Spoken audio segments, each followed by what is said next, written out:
ছোট পুঁটি মাছের ভাপা করছি। মাছগুলো হলুদ মাখানো আছে। মিক্সিতে আমি কালো সর্ষে, সাদা সর্ষে, পোস্ত সম পরিমাণে বেটে নিয়েছি। একটা টমেটো, একটা পেঁয়াজ, কাঁচা লঙ্কা, 4টে কাঁচা লঙ্কা দিয়ে একসঙ্গে বেটে নিয়েছি। মাছগুলো আমি সব দিয়ে দিলাম কড়াতে। আমি এই মশলাটাও সব দিয়ে দিলাম।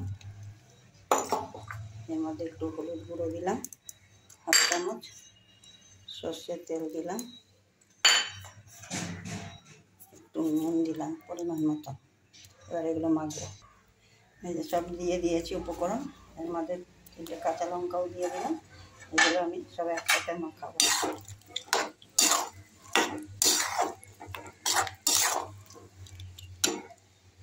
এগুলো সব মাখানো হয়ে গেছে। আমি এটা এখন প্রেসার কুকারে এটা এখন বসিয়ে দিচ্ছি।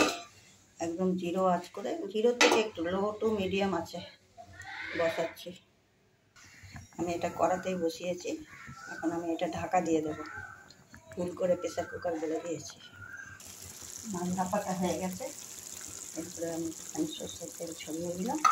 ব্যাস কমপ্লিট।